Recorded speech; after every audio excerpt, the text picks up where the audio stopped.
So then we get to flexor digitorum longus. And that's going to come from the mid part of the tibia. Posterior mid surface of the tibia down here.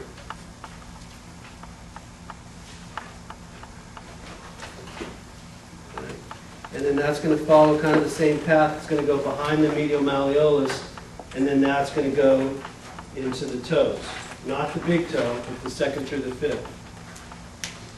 Okay, so it's going to come back here and go to the... So it's going to go all the way to the distal phalanx of the second through the fifth toes. See if I can find a better mark.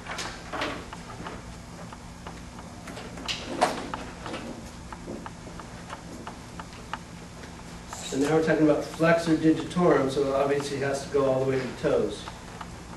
So it's going to come behind the medial malleolus, down the bottom of the foot, all the way to the second to the fifth distal phalanx.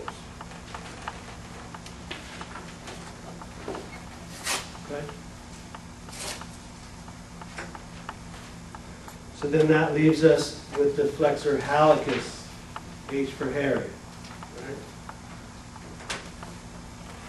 Right? So then that's going to come over from this side off of the fibula.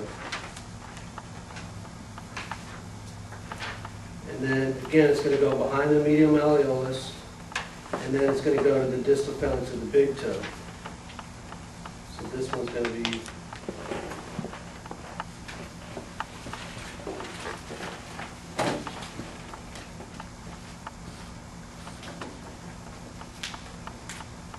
Alright, so let's go over those again.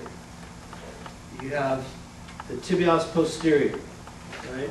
That's going to come off of the upper part of the tibia, the interosseous membrane and part of the fibula. It's going to go down behind the medial malleolus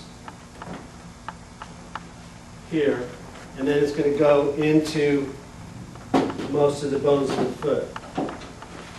So it's going to go to one of these three right here. Cuneiforms, right? What about this one? Cuboid. And then it's going to go to the second and the fifth, the head of the second and the fifth. The base of the second and the fifth metatarsal. Okay? And then that's going to do this motion. It's going to plantar flex and invert. Okay, so if this is the foot like this, it's going to plantar flex and invert because it's pulling on this side like that. Okay? Then, what was next? Flexor digitorum longus. So that's going to be coming back down here behind the medial malleolus. It's coming from the tibia side. It's going to go behind the medial malleolus. Then it's going to go over here to the distal phalanx of the second through the fifth toes. Okay? So that's going to do what motion? It's going to plantar flex and then also flex the toes all the way to the tip of the toes. Okay? And then over here, we have the flexor hallucis longus. And just kind of in the same way like in the forearms, stuff that went to the big thumb, the thumb came across from the other side, so they sort of crisscross. So the same thing happens here. The big toe's on the side of the tibia, but the muscle originates from the fibula, and it comes across here, behind the medial malleolus, underneath the surface of the foot, and it goes to the distal phalanx of the big toe. So it's going to come right here. Okay? So it's coming behind the medial malleolus, down the bottom of the foot, to the distal phalanx of the big toe. So it's going to plantar flex at the ankle, and then flex the big toe. So it's going to do this motion here, flexing like that.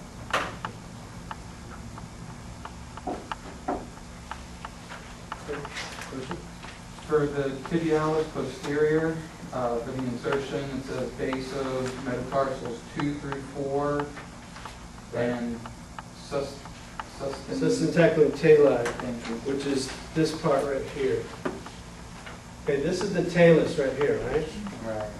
So this, see this little piece right here, it suspends the talus, or it sustains it from underneath. So that's this part of the calcaneus right there. Okay. So again, if you can see it on here, It's this little part that sticks out that forms like a little shell, and it helps to support the talus. Okay? So as it's coming down here, that's that little groove underneath there. Underneath that subsyntactical taili is where those tendons attach. I mean, where they pass through. So in the case of the digitorum, you said, right? Yeah, and that was tibialis. Tibialis posterior? Yeah. Okay. So yeah, it inserts onto the to the calcaneus, the cuboid here, and the cuneiforms. Okay. So what's the bone of the foot that doesn't have any attachments to it? No muscle attachments on it. Okay. Does the calcaneus have any? Yeah. Achilles. Okay. Then the cuneiforms here, but the talus doesn't have any muscles that attach to it. It's kind of enclosed in by all these different tendons, but it doesn't have anything else that attaches to it. Okay? And then the other thing, you can see how this talus bone here, I mean, we'll get to this more when we talk about the foot, but this joint surface is wider at the front than it is at the back. Right? See that? This is the anterior surface, this is the posterior surface. So you have the tibia here and the fibula here. That forms the ankle mortise joint like that. So when your foot is dorsiflexed like this, the joint's locked in more. When it's plantarflexed, it's not as stable because this posterior surface is narrower. Right? So when women are wearing high heels like that, your ankle's not as stable. And then also that's another reason why you have something that's called a high ankle sprain, which is a ligament that holds the tibia and the fibula together up here. So if your foot gets jammed back this way, it's going to tend to separate the tibia and the fibula. So that's how you get high ankle sprains, when your foot gets forced like this, because this surface is wider, so it separates them apart, and then it's going to get a high ankle sprain. We'll talk a little bit more about that when we get into the foot. Okay, so basically we've covered all the bony landmarks of the tibia and the fibula, and then all the muscles in the lower leg. Okay? Some of those cross the two joints, meaning the knee and the ankle, not counting all the foot joints. Okay, so then some of those we had, how many compartments did we have in the lower leg? Three. And what were those again? Anterior, lateral, and posterior. So what were the muscles in the anterior compartment? Tibialis anterior. What else? Extensor digitorum. Did it have a third part of the extensor digitorum longus? Okay. Then we had extensor hallucis, and then this dubious muscle, the fibularis tertius or pronatus tertius. Okay, which is a dorsiflexor, not a contraflexor. Okay. So then we moved over to the lateral side, and what did we have there? Fibularis longus and brevis. Fibularis longus went across underneath the foot to the first metatarsal and the base of the first metatarsal and the first cuneiform. The fibularis brevis went to the dorsal aspect of the fifth metatarsal. Okay. Then we have the posterior compartment. So we have the superficial and deep. What was the superficial parts of it?